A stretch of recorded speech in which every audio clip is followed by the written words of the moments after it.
name's Daniel Laux from Lexington Golf Club, one of the golf professionals here. This is your tip of the week. For this week, we're going to discuss driving the ball. You know, here at Lexington, for example, I think every single hole has water in play, somewhere or another, and houses, and long rough, and a nice generous fairway too. So really, let's tap into learning to hit that fairway with the driver. You know, the first thing with driving is making sure you're playing the proper tees. So if you're struggling with distance, you know, trying to swing for the fences, how much yardage you're really going to gain, you know, how much distance can you gain rather, you might want to really think about which tees you're playing, because if you play the proper tee, it's going to ensure you're going to have more fun, you're going to hit shorter irons into the greens. But driver's not all about distance, it's about control and accuracy. So with so many different drivers on the market, you know, a plethora of options to choose from, which one is the right one for you? That's a difficult question. There's no simple way to answer that. Everybody's going to need something different. So the good news is that the golf professionals know how to fit you. We've got plenty of choices. We've got launch monitors to help you get the right data. And just spend a little time with us, or try some in the golf shop, take them out on the course, and we'll get you properly fit.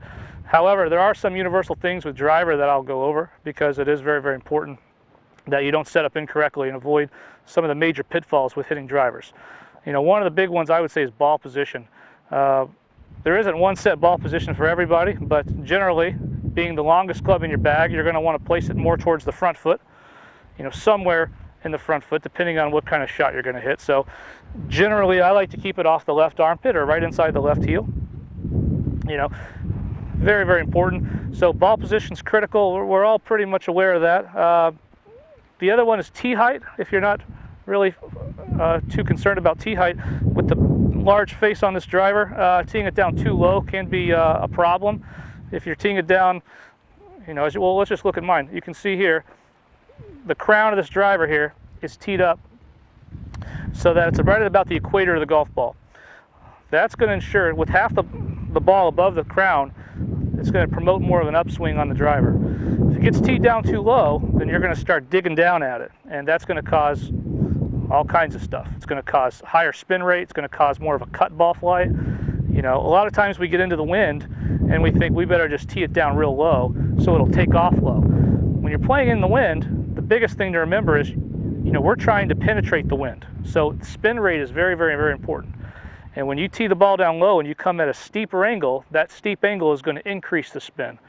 So if you ever hit that ball into the wind where it just rises up, hits the wind, and kind of just drops out of the sky, you know, that could have been, I mean, maybe not just the tee height, but that's definitely going to promote that steep angle with backspin. When we're fitting for drivers, we're looking to get you in an optimal launch and spin for your swing speed and for your swing type. So really, one of the things we're looking at is the spin rate of the golf ball and the launch angle. So that's why there's so many different options to adjust.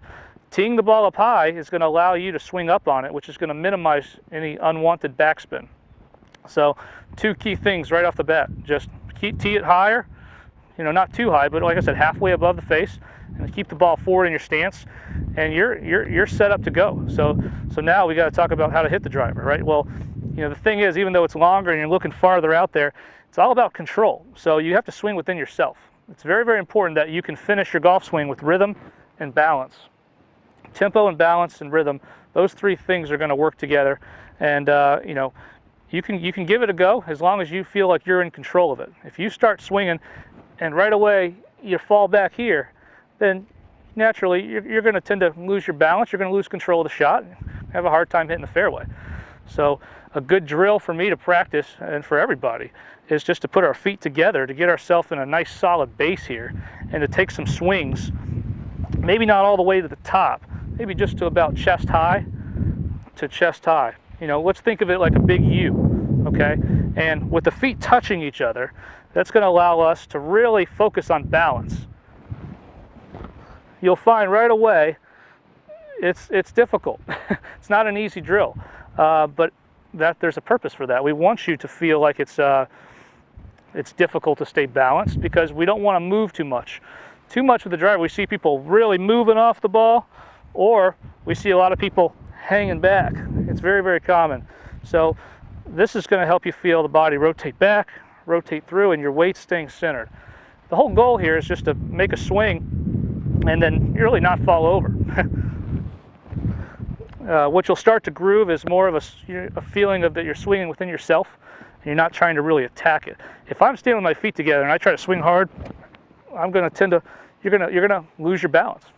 So now when I step up to the ball to hit this, again, we just want to get set up correctly, and then make sure that we're swinging with the balance, rhythm, and we want to rotate to a balanced finish facing the target.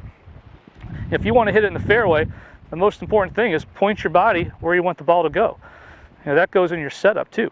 So if I'm set up correct, let's just take the other end, and I'm going to point it at my target, that's where it should end up directly.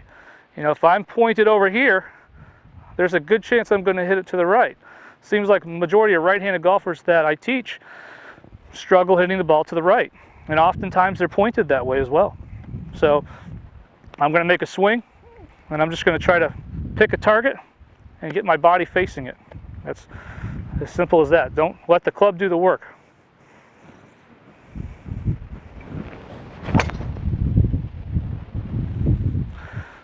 Right on my line where I'm pointed. That's always a good way to check too. After you're finished, point the club where your belly's pointed, or your belt buckle, the center line of your body, and see where it ended up.